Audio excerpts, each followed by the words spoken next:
Oh shit. Here we go again.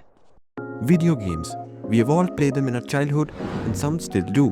But how did these games went from this to this? Let's level up and find out.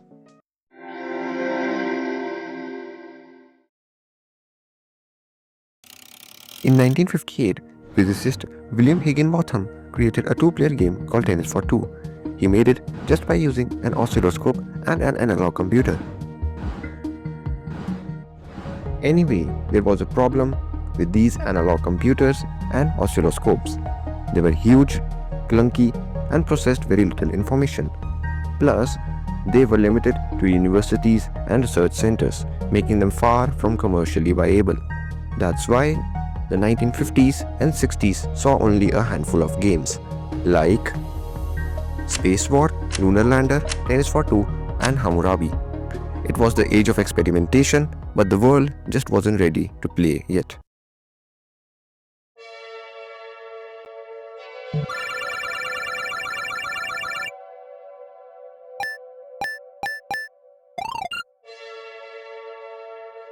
The 1970s marked the beginning of the arcade era. These neon-lit arcades were simple: insert a coin, smash some buttons, and chase the high score. Games like Pong and Computer Space were found in every arcade. But then an invasion happened. A game called Space Invaders hit the scene. It was a straightforward concept: shoot down waves of aliens in your own space shuttle. But people went crazy for it, emptying their wallets just to play one more round. Arcades had an edge over old analog computers. With just a few coins, you could play for hours. And unlike early computers, they weren't confined to research centers. It was simple. Game over, insert coin to continue.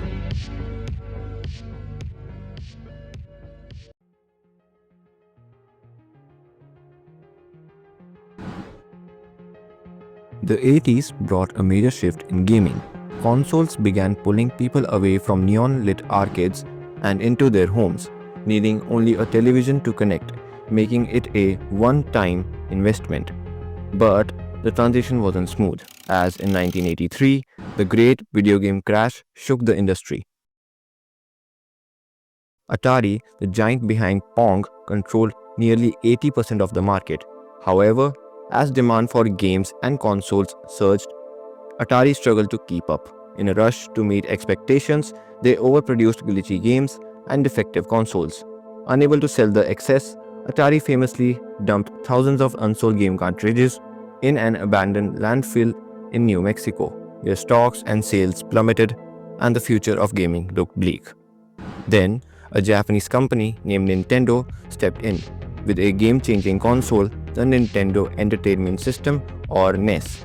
Along with it came a mustached number named Mario in the legendary game Super Mario Bros., a 2D adventure where players collected coins and defeated enemies with power-ups. It became an instant hit. But Mario wasn't alone. Nintendo also launched The Legend of Zelda, a groundbreaking 2D open-world game that allowed players to save their progress, a revolutionary feature at the time. With its commitment to quality, Nintendo's stock and sale soared, earning the crown of the game industry. But this wouldn't go unchallenged, as new contenders were preparing to enter the arena.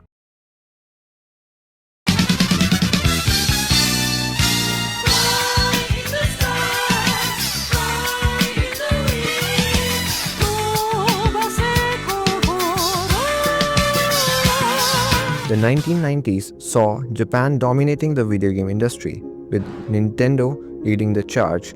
But then a new challenger appeared. Another Japanese company, Sega, entered the market with its iconic game Sonic the Hedgehog, sparking the first ever console war between Nintendo and Sega. However, this battle wasn't just about hardware, it was a clash between their flagship characters, Mario and Sonic.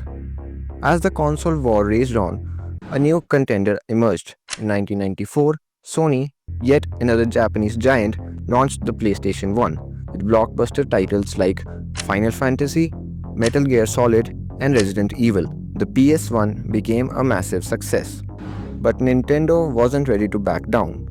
They responded with the Game Boy, a handheld console that introduced the world to Pokemon. a game where players could catch creatures called Pokemon, explore vast worlds, and challenge other trainers. While the console wars were heating up, something revolutionary was brewing in the world of PC gaming. In 1993, an American company called ID Software released Doom, a groundbreaking open world shooter that laid the foundation for the first person shooter genre. In 1998, another American company, Rockstar Games, launched GTA 1, a game that allowed players to commit crimes in an open world setting, sparking massive controversy. Around the same time, Valve released Half-Life 1, an open world game renowned for its captivating story. However, there was one major issue with PC gaming: multiplayer. With slow internet speeds, playing with friends meant organizing LAN parties, which often led to version mismatches and compatibility issues with different mods. It was a chaotic experience that desperately needed a solution.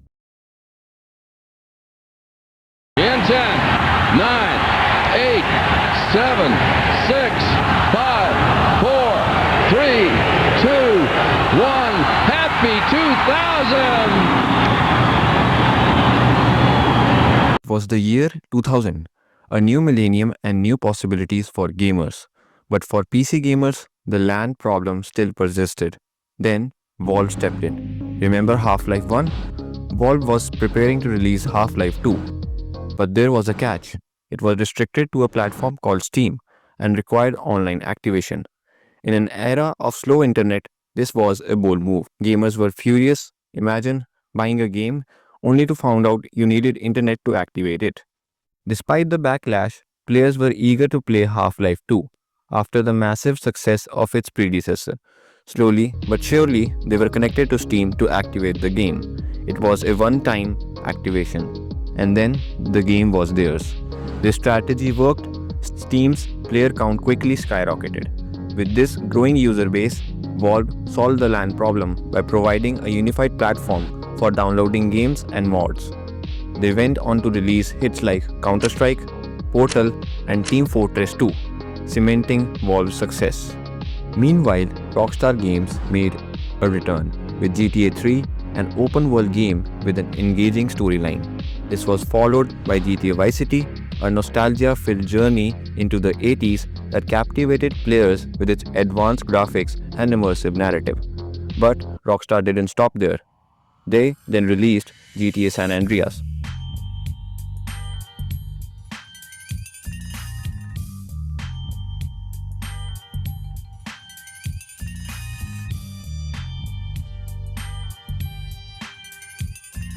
One of the greatest games of all time.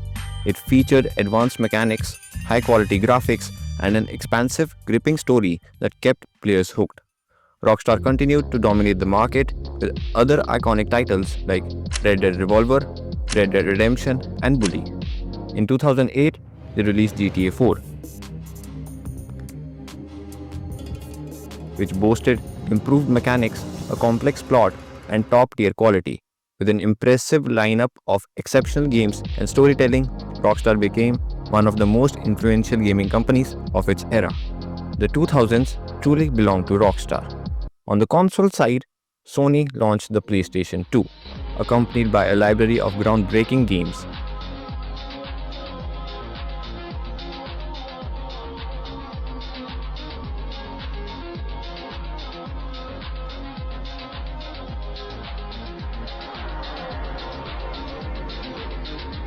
As the first console war between Nintendo and Sega cooled off, PlayStation claimed the crown. But a new challenger entered the arena: Microsoft. They released their own console, the Xbox, with its flagship game Halo. This sparked the second console war between PlayStation and Xbox. However, with growing demand and advancing technology, console price began to soar. The industry needed a more affordable and portable alternative.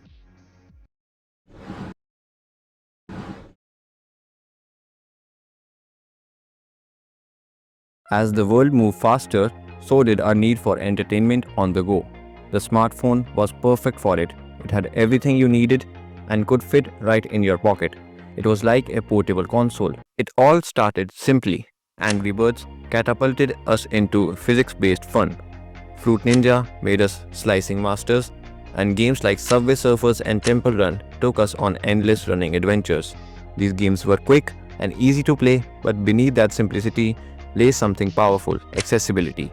Everyone had a phone, and suddenly everyone was a gamer. As the 2010s rolled in, advancements in high-speed internet and technology fueled the rise of multiplayer and graphically intensive games. CD Projekt Red crafted a sprawling narrative, Witcher 3. From Software challenged players with brutally difficult experiences in Dark Souls 1, 2, and 3, Bloodborne, and Sekiro. Other iconic titles like The Legend of Zelda, Elder Scrolls, God of War, Spider-Man, Cyberpunk 2077, and the Far Cry series captivated gamers worldwide. Racing games such as Need for Speed and Forza Horizon satisfied the need for speed, while multiplayer games like Fortnite, CSGO, PUBG, Call of Duty, Pokemon, and Clash of Clans brought players together. And one game didn't just break records, it shattered them. Rockstar Games was known for building hype, but with Grand Theft Auto 5, they created a global phenomenon. 3 protagonists, a massive open world, endless chaos, and a gripping narrative made it unforgettable. The anticipation was unreal.